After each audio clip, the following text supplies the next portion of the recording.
প্রজনন মৌসুমে কাপ্তাই লেকে ৩ মাস মৎস্য আহরণ বন্ধ থাকায় কর্মহীন খাগড়াছড়ির মহালছড়ি ৩ জেলার জেলে।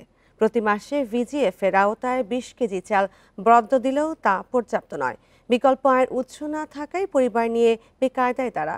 বরাদ্দ বাড়ানোর জন্য ঊর্ধ্বতন কর্তৃপক্ষের চিঠি দিয়েছে মৎস্য উন্নয়ন কর্পোরেশন।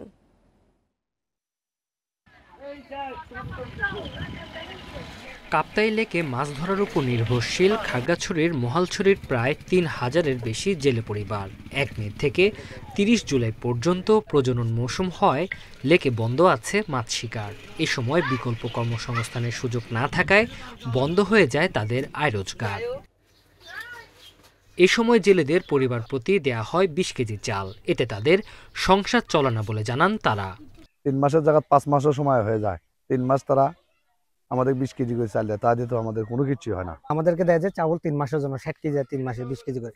তো ২০ কেজি চাউলে আমাদের ১ কেজি ২০ কেজি চাউলে সপ্তাহখানিক বা ১০ দিন যাইতে পারে, এর উপরে যায় না। আমাদের এলাকায় প্রায় পরিবারের ১০ জন প্লাসও জনসংখ্যা আছে, তার জন্য এই চাল আমাদের হয় না। আরো বরাদ্দটা আরো বাড়ালে ভালো হয়। কর্মহীন জেলেদের সরকারিভাবে রেশনের চাল ৪০ কেজি করার পাশাপাশি আর্থিক সহায়তা দেওয়ার দাবি মৎস্যজীবীদের। ফ্যামিলিতে ৮ জন ১০ জন করে আছে প্রায় ফ্যামিলিতে। তো ২০ কেজি চাল দিয়ে সর্বোচ্চ ৫ থেকে ৭ দিন ওরা অতিবাহিত করতে পারে, পুরো মাস যায় না। তাই আমার ব্যবসায়ী পক্ষ থেকে সরকারের কাছে এটাই আবেদন যে ওনারা যাতে জেলেদের চালের প্রণোদনাটা একটু বাড়িয়ে দেন। জেলেদের জন্য বরাদ্দ চালের পরিমাণ কম বলে মনে করেন স্থানীয় মৎস্য উন্নয়ন কর্পোরেশনও। বরাদ্দ বাড়ানোর জন্য চিঠি দেওয়ার কথা জানিয়েছেন কর্মকর্তারা। খাদ্য সহায়তা কর্মসূচির আওতায় প্রতি মাসে ভিজিএফ এর ২০ কেজি চাল প্রদান করা হয়, যা আমাদের কাছে অপ্রতুল মনে হয়েছে।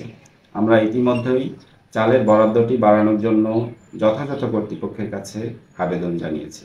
২০২৪-২৫ অর্থবছরে খাগড়াছড়ির মহালছড়ি উপকেন্দ্রে মৎস্য আহরণ থেকে রাজস্ব আদায় হয় প্রায় ১,১৬,০০,০০০ টাকা। Independent news.